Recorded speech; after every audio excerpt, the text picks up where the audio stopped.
सोमवारी आने वाली है, सावन आने वाला है, जो मंदिर के आसपास की सड़क है उसको पूरा से बैरिकेड कर दिया जाता है तीर्थ जो कांवड़िया है उसके लिए। ये भी याद है मुझे कि मैंने एक बार देखा था कि एक कांवड़िया से सेल्फी बना के लेते हुए और सिगरेट पीते हुए जा रहा था। एक माहौल है समाज में, उसी माहौल के अनुसार कुछ जवान लोग खड़े हो जाते हैं, तैयार हो जाते हैं, और वो सब बातें जो आप बता रही हैं उन्होंने शायद करी होंगी।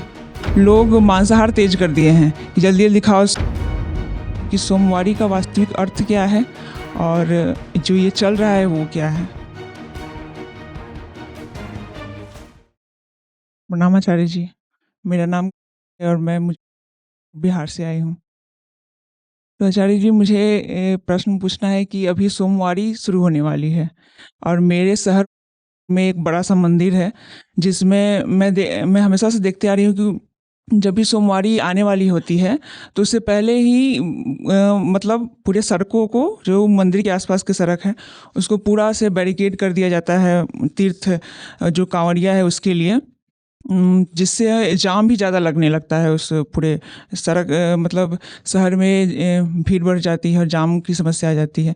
और मैं ये भी देख रही हूँ कि अभी घर में भी चाहे आसपास लोग मांसाहार तेज कर दिए हैं कि जल्दी जल्दी खाओ, सोमवारी आने वाली है, सावन आने वाला है, तो अभी 1 महीना तो नहीं खाना है, तो वो भी तेज हो गया है। फिर ये भी देखे कि सोमवारी में जो भी कांवड़िया लोग आते हैं तो वो कांवड़ में जल भर करके दौड़ते हुए आ रहे हैं और कोई लेटते हुए मतलब दंड देते हुए आ रहा है, कोई चलते हुए आ रहा है। तो इस सब उसके लिए मतलब उन लोगों की सुविधा के लिए पूरा व्यवस्था किया जाता है।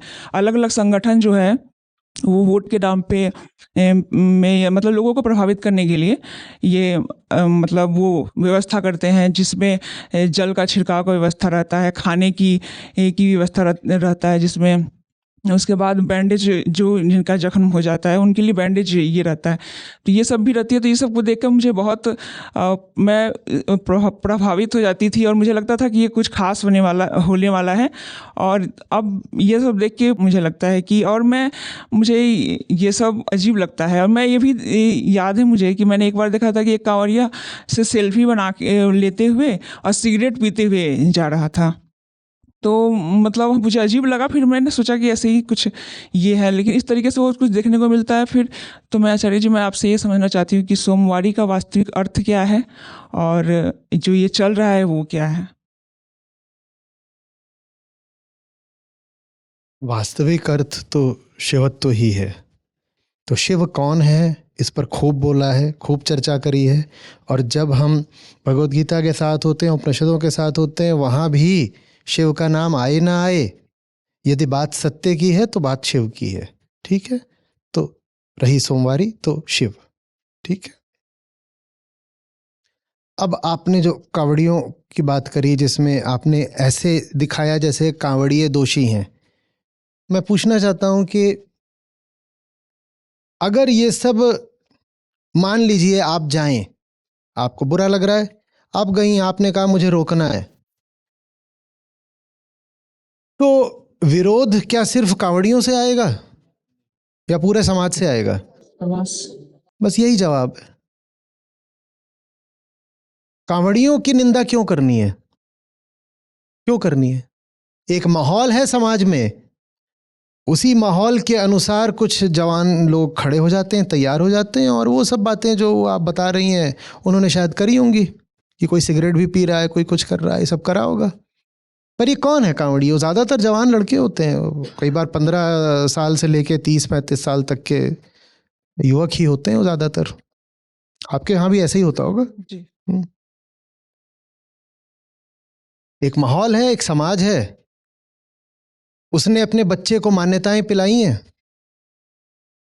बच्चा अब बड़ा होता है, वो ठीक है, वो कर रहा है ये सब कुछ। और आप ये सब अगर रोकना चाहोगे तो ऐसा नहीं है कि कोई कांवड़िया आके ही विरोध करेगा। ये भी हो सकता है कि कांवड़िये कम विरोध करें, ज़्यादा विरोध जो है वो ब्रॉडर सोसाइटी से आए, पूरे समाज से ही विरोध आ जाए। तो बताओ आप किसकी निंदा करना चाहते हो?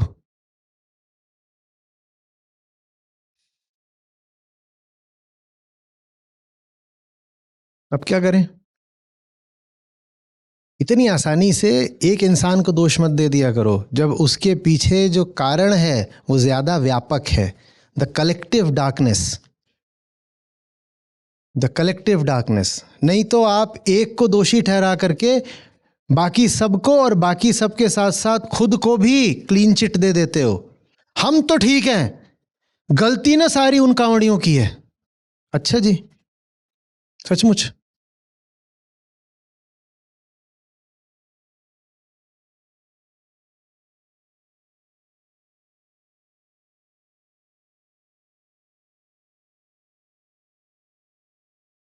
एक ही उत्तर है, वही सत्यम शिवम सुंदरम। कावड़ियों की बात मत करिए, शिव की बात करिए, ठीक है? जीवन में शिवत्व आएगा, ये सारी बातें अपने आप निरर्थक हो जाएंगी। और शिव को जीवन में लाना किसी मौसम, किसी माह का मोहताज नहीं होता, समझ रहे हो?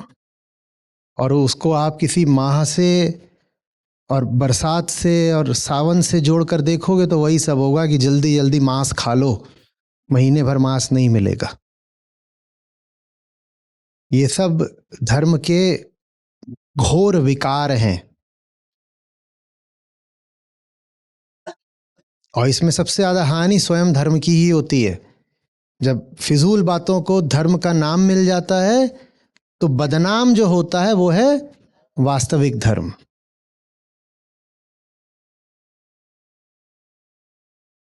धर्म की बहुत कम हानि करी है उन लोगों ने जो बोलते हैं हमें धर्म से कोई लेना देना नहीं।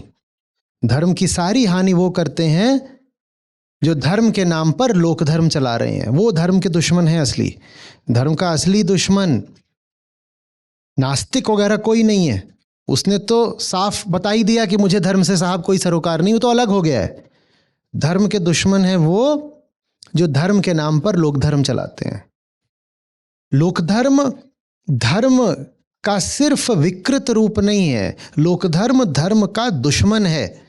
कई लोगों को लगता है कि देखो शुरुआत लोक धर्म से होती है फिर धीरे धीरे आगे बढ़ के धर्म आ जाता है। नहीं, ऐसा नहीं है। लोक धर्म धर्म की सीढ़ी का कोई पायदान नहीं है। कई लोग अपने आप को सांत्वना देना चाहते हैं यही बोल करके कि सब लोग धर्मी होते हैं और फिर लोग धर्मी से धीरे धीरे धर्मी। नहीं नहीं नहीं, ऐसा नहीं है। शत्रु है धर्म का लोक धर्म। लोक धर्म पर चलते चलते धार्मिक नहीं हो जाते, लोक धर्म को त्यागा जाता है तब धार्मिक होते हैं। कोई कहे धर्म खतरे में है और धर्म का शत्रु वहां है, नहीं। अगर धर्म खतरे में है तो धर्म का शत्रु धर्म के भीतर है, उसका नाम है लोक धर्म।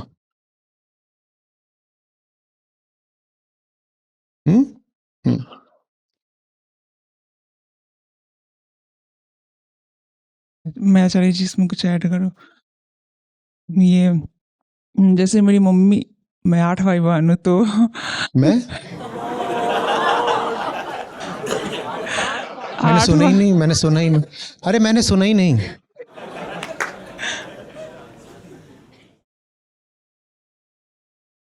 मैं 7वें नंबर पे हूँ। तो मेरी मम्मी जैसे उनको मतलब बच्चे से कुछ ज़्यादा ही ये है तो नहीं आचार्य जी, मैं ये कहना चाहती हूँ कि ना मेरी दीदी को जब ये वहाँ मेरे गांव में ये भी चलता है कि लोग पुत्र उनको ये करने के लिए कि मेरे घर में बेटा आ जाए, इस कारण ये मतलब कांवड़ लेकर के मानते हैं कि अगर हो जाएगा तो जाएंगे, 5 बार जाएंगे या फिर जितना बार जाएंगे। तो मेरी भी दीदी को ये बेटा नहीं हो रहा था तो मेरी मम्मी ने भी 5 बार जा कर के कांवड़ लेकर के पैदल गई थी 8 बच्चों के बाद। जी। मुझे बता के क्या होगा, मैं इसमें कुछ नहीं, मैं ये कह रही हूँ कि अभी उसके बाद मेरे घर में ज्यादातर लड़का का ही जन्म हो रहा है, तो कह रही है कि वो जो हम गए थे ना इसी कारण हो रहा है। लड़के का जन्म कैसे होता है, इसके लिए अविद्या चाहिए, और लड़के के ही जन्म की कामना न हो इसके लिए विद्या चाहिए।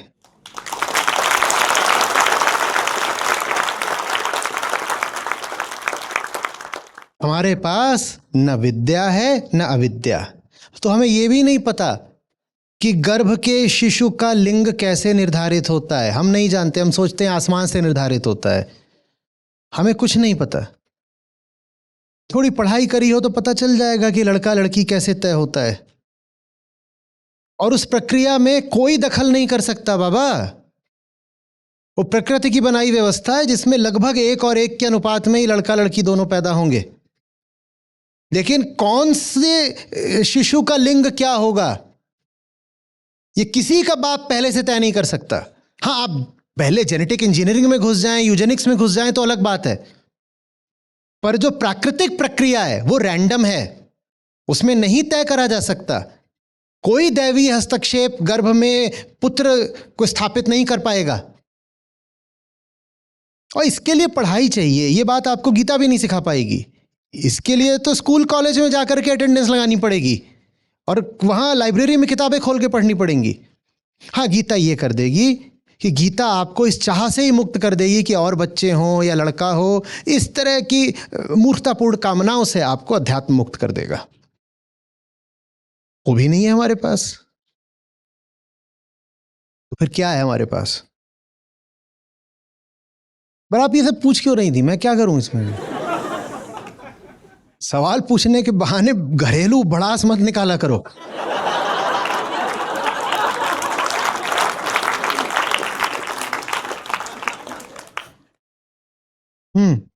आपको खुशी होगी इस नाते जो हमारी अपनी ऐप है जिसमें हमारे गीता और बाकी सब कार्यक्रम चलते हैं। यहाँ पर बुद्ध हैं, गीता है, उपनिषद हैं, अष्टावक्र हैं। ये मुझे मिले, मेरी ज़िंदगी बदली, ये तुम्हें मिलेंगे, तुम्हारी ज़िंदगी भी बदलेगी। सच पूछिए तो मतलब लाखों नहीं तो कम से कम हज़ारों ज़िंदगियाँ तो हैं जो बिल्कुल बदली हैं। 2 लाख से अधिक गीता प्रतिभागियों के साथ जुड़े आचार्य प्रशांत ऐप पर पहला महीना बिल्कुल फ्री गीता मिशन का पूरा एक्सेस। ऐप पर आपको मिलेंगे नियमित लाइव सत्र, हर दिन आचार्य प्रशांत के विशेष संवाद, गीता कम्युनिटी का एक्सेस, गीता परीक्षा, चयनित समाचार, ऑडियो बुक्स, कोट्स और भी बहुत कुछ। गूगल प्ले स्टोर या एप्पल ऐप स्टोर पर आचार्य प्रशांत सर्च करें और अभी डाउनलोड करें।